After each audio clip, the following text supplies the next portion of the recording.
अस्सलाम वालेकुम dear students. Spotting the error in preposition का मतलब ये कि हमारे पास ये जो सेंटेंसेस है, इन सेंटेंसेस में प्रीपोजिशन जो यूज़ हुआ है उसको रॉन्गली प्लेस्ड किया गया है। रॉन्गली प्लेस्ड का मतलब ये कि ये जो प्रीपोजिशन हमने यहाँ पर लगाया है, यहाँ पर ये वाला प्रीपोजिशन नहीं आना चाहिए, बल्कि हमारे पास यहाँ पर दूसरा प्रीपोजिशन यूज़ करना चाहिए। तो आप लोग के पास जब आपको पेपर में एमसीक्यूज़ दिए जाते हैं, नॉर्मली वहाँ पर इसी तरह के सेंटेंसेस होते हैं जहाँ पर उन्होंने एक प्रीपोजिशन को गलत लगाया होता है और आपने उसको फाइंड आउट करना होता है कि इसमें हमारे पास कौन सा प्रीपोजिशन गलत यूज़ हुआ है। अब हमारे पास है the students entered into the class. अब ये तो एक बड़ा कॉमन सा मिस्टेक है, सही है।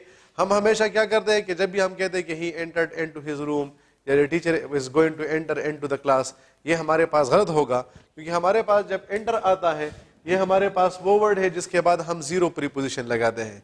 जीरो प्रीपोजिशन का मतलब ये है कि इसके बाद हम किसी किस्म का प्रीपोजिशन यूज नहीं करते हैं। इससे पहले जो वीडियोस हैं, I have already told you that there are some words, certain words that are called zero preposition words, and they are called zero preposition words because after these words we do not use any kind of preposition।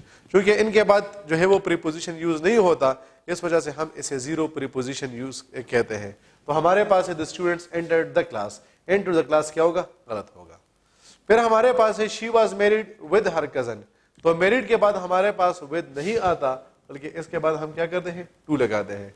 Normally ये आप लोग के पास active passive voice में भी कुछ आपके पास exception words होते हैं। एक्सेप्शन वर्ड का मतलब ये कि जनरल रूल आपके पास ये है कि जब भी आप किसी सेंटेंस को एक्टिव वॉइस से पैसिव वॉइस में कन्वर्ट करते हैं तो आप सब्जेक्ट से पहले बाय लगाते हैं। लेकिन कुछ हमारे पास ऐसे वर्ड्स हैं कि हम वहां पर बाय की जगह पर कोई दूसरा प्रीपोजिशन लगाते हैं। जिस तरह कंटेंट आ जाए या इंटरेस्टेड आ जाए, हम उसके साथ इन लगाते हैं।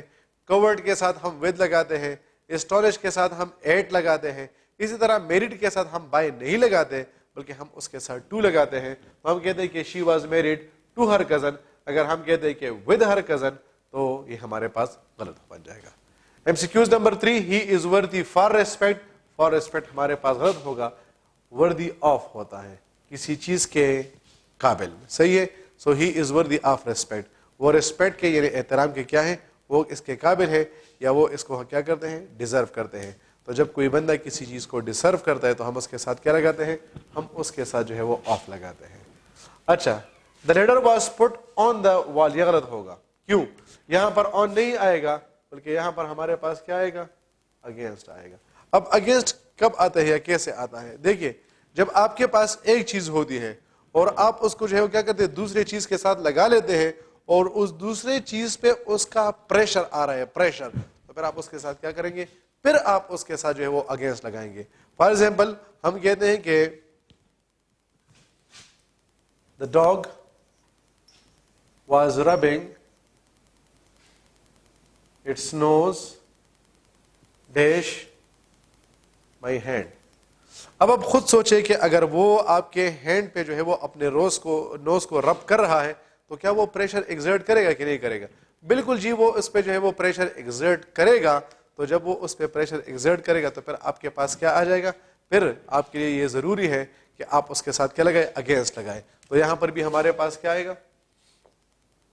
अगेंस्ट आएगा। So the dog was rubbing its nose against my head. तो इस तरह हम जब लेडर को यानी इसको दीवार के जो है वो क्या करते हैं? उसको लगाएंगे तो उस लेडर का उस दीवार पे प्रेशर आएगा, इस वजह से हम इसके साथ लगाते हैं against. Then MCQs number 5, your family will stand by you. Stand by you का मतलब होता है कि आपके साथ खड़े रहना। In thick and thin, in thick and thin का मतलब होता है कि चाहे मुसीबत की हालत हो या खुशी की हालत हो, यानी हर किस्म की हालत में ये आपके साथ खड़े होते हैं। और ये इन थिक एंड थिन नहीं होता, बल्कि थ्रू थिक एंड थिन होता है। Your family will stand by you through thick and thin, यानी जिस किस्म के भी हालात होते हैं, चाहे हालात अच्छे हो या बुरे हो, ये आपके साथ खड़े होंगे। तो याद रखें कि ये हमारे पास नॉर्मली हम इस एक्सप्रेशन को यूज करते हैं, and we say in thick and thin, so this is incorrect, rather the correct form is through thick and thin. Then he hankers for fame, सही है। हमारे पास जो है वो हम जब किसी चीज के लिए क्या करते हैं?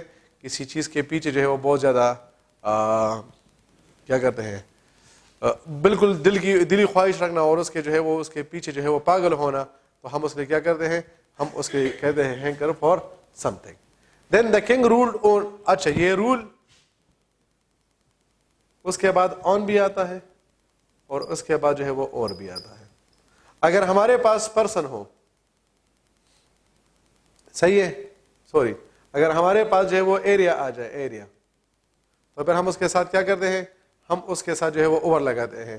سو the king ruled over vast empire. یہ واسٹ امپائر ہمارے پاس کیا, یہ ہمارے پاس ایریا ہے کہ نہیں. تو جب ہمارے پاس کوئی ایریا آ جائے اور ہم اس ایریا کی بات کرتے ہیں تو پھر ہم اس کے لیے آن نہیں لگاتے, بلکہ ہم اس کے لیے کیا کرتے ہیں, ہم اس کے لیے جو ہے وہ کیا کرتے ہیں, اس کے لیے اوور لگاتے ہیں. لیکن ہم کہتے ہیں کہ the king is ruled on by a pious king. اگر ہم پرسن کی بات کرتے ہیں, پرسن, صحیح ہے, تو پھر ہمارے پاس کیا آئے گا, ہم اس کے لیے جو ہے وہ, تو ہم کہتے ہیں کہ the king ruled over a vast empire and this country is ruled on by a pious king. تو یہ ہمارے پاس کیا بنے گا, یہ ہمارے پاس جو ہے وہ ٹھیک بن جائے گا. مطلب یہ ہے کہ جب رول آ جائے اور اس کے بعد ہمارے پاس ایریا آیا ہو تو ہم آن نہیں لگائیں گے, بلکہ اس کے لیے کیا کریں گے, اوور لگائیں گے. اور اگر ہمارے پاس رول آ جائے اور اس کے بعد ہمارے پاس پرسن آ رہا ہو تو پرسن کے لیے ہم کیا کرتے ہیں, اس کے لیے ہم جو ہے وہ آن لگاتے ہیں. تو ایریا کے لیے کیا آئے گا, ایریا کے لیے جو ہے وہ اوور آئے گا, اور پرسن کے لیے کیا آئے گا, پرسن کے لیے جو ہے وہ آن آئے گا. So hopefully you have understood the point. Keep on working hard, and with the help of this series, inshallah, you would be able to overcome most of your deficiencies that you are facing in preposition. Thank you very much, dear students. Allah Hafiz.